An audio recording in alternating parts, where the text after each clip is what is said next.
Hi guys, it's Lindsay. Welcome back to my channel. Today I'm going to walk you through Jolie's appointment. Now, Jolie is obviously a natural redhead. I guess not obviously, we could just make her a redhead, but she is and always has been a natural redhead, and we like to keep her close to her natural, but also add a little bit of definition and brightness. As she's gotten a little older, that natural color has faded a little bit, so to blend into her beautiful extensions, we like to just add a little pop. That color tends to fade over time through the top of our hair because of environmental issues. Water is especially hard on color, especially those beautiful reds. So we do her base color and a little bit of dimension, and then I like to gloss everything so it has this beautiful shine and marries really well with the existing color.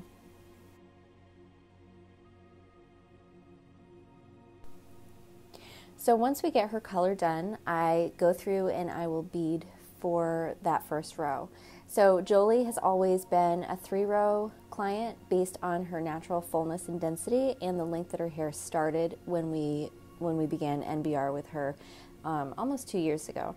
Her hair was actually a little bit too short to be an ideal candidate, but she was referred to me by another stylist that I know, so I took her on because she was regrowing after losing all of her hair during cancer treatment.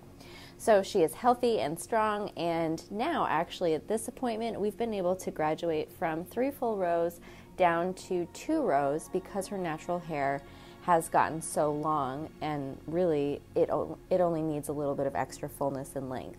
So because her natural hair is curly, I like to smooth that out before I place and stitch that row of hair, and then everything gets placed together, and then we'll move on to the next row.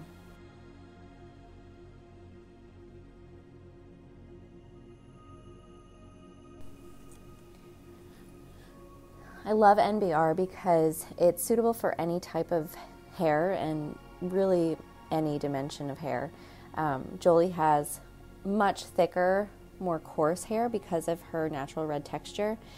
So it works well for her. We just do things a little bit differently with the tension and whatnot. But it's especially suited for super fine hair, and it's just so customizable. I love it.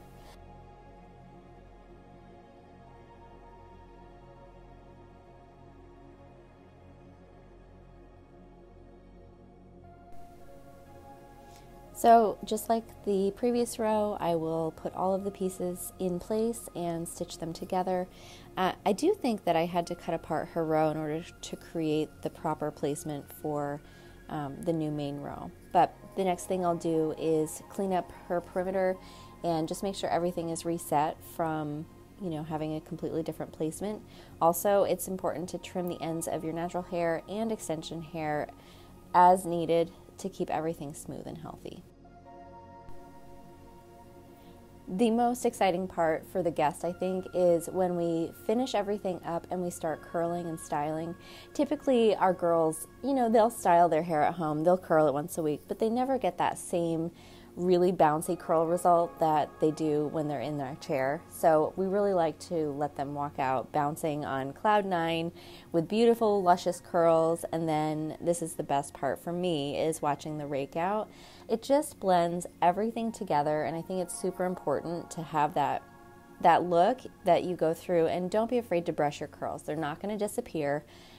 Just make sure that you use a little dry texture spray and let those curls cool completely before you start brushing, and then they don't just have like that sausage kind of look that we used to love back in the 90s, but it just has really soft shine, and it also helps blend everything together and just looks really beautiful. Thanks for watching, and don't forget to like and subscribe, and let me know below if there's anything else that you'd like to see on my channel, and I will talk to you soon. Bye guys.